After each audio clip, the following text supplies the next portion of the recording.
Now, the senior professor in economics at the University of Colombo, Professor Sirimala Veeratne, says that while the bailout package of the International Monetary Fund is not the entire solution for Sri Lanka's crisis, he believes that the government has resorted to easy options when dealing with the crisis through rate hikes instead of tackling corruption and broadening taxes to include the entire population of the country.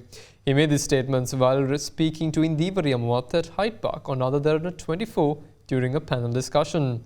Now, adding on to these sentiments, the development economist Professor Jayati Ghosh believes that the IMF's package will only steepen the crisis in the country, as the requirements of the IMF's package put Sri Lanka into a never-ending cycle of debt that will not attract investors as expected by officials. What next do you think is for us? While we say IMF is necessary, but others say, no, this won't address the problems that Sri Lanka faces. The IMF is not the entire solution that we require. It's good to go with the program with the IMF for a couple of reasons. Number one, it will improve our international image. Number two, we are entering to a program with them so that we can follow up this program to ensure stability, because Sri Lanka does not have a good track record in following programs consistently in the past. So it is good to have a program as such. Number three, probably people get much more than any other. We can borrow again. So with these things, it is okay to go with the IMF, but IMF is not the rescue package that Sri Lanka needs. Fundamentally, our economic crisis is a dollar crisis. We don't have enough foreign exchange to pay for our borrowings. So that is where the problem starts. The IMF program does not address this fundamental issue. It is about stability. The fundamental issue of the dollar crisis that we're faced with. So we have to earn dollars, and that is how we can come out of the crisis. To earn dollars, we should have investment. Is there an option for us to make the economy grow without an IMF program at this juncture, when Sri Lanka has fallen into a deep economic crisis and you need a bailout? IMF is basically working on the fiscal side and also related other areas like dealing with the government, the public sector enterprises and their problems. Of course, with the IMF, we would be able to borrow more. So if we end up with piling up foreign debt again and again, so that is not going to solve the problem and it's going to make us worse. Anyway, going with the program with the IMF is important because it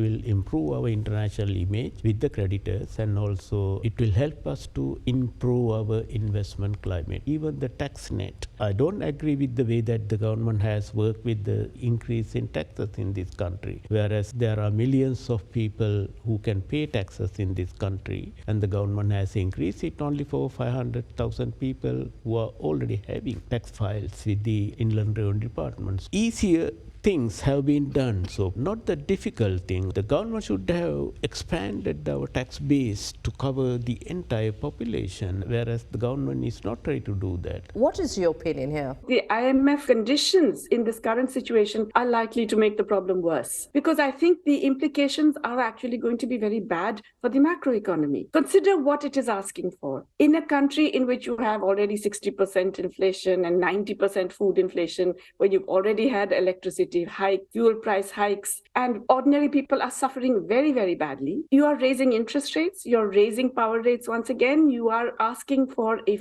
free floating exchange rate that will mean that the Sri Lankan rupee can depreciate further, adding to the imported inflation. Now, in fact, it's likely that the inflation is going to come down now anyway, because the main reason for the inflation was the big devaluation that occurred last year. Now that that devaluation is over and done with, and global prices of food and fuel have come down, inflation is likely to come down from those terrible peaks. So you don't need very tight monetary policy. You don't need to increase interest rates. What will those interest rate increases do? They will destroy micro, small, and medium enterprises who are already struggling, as we all know. And that will, of course, impact employment. And that in turn means that economic activity will not recover. Now, in that situation, to expect that this particular approach is going to bring stability because foreign investment will start flowing in is ridiculous. I'm sorry. It hasn't worked in most countries where it has been attempted, and it is unlikely to work here. What about Sri Lanka's image internationally, Professor Ghosh? Basically, what do international creditors look at? Look at things like the debt to GDP ratio or the debt service to GDP ratio. What has happened right now in Sri Lanka is that your debt to GDP ratio has worsened worsened even when your total nominal debt has come down because your GDP has fallen so much. I mean, there's a kind of 20% decline in GDP over the last 2 years. And that has made your debt to GDP ratio much worse, made your debt service to GDP ratio much worse. That will not get better if you implement a program that causes your GDP to fall further. Since 2016, Sri Lanka has been borrowing to pay its debt. It's completely unviable. You have floated international sovereign bonds so you could pay off the multilateral creditors. Then you went to the bilateral creditors to help you pay off the international sovereign bonds, and so on. This thing has been going on now for 8-9 years. The solution to that is not to say, let's open up to more debt. The solution is to clean up your act and see how you can actually reduce that external debt dependence.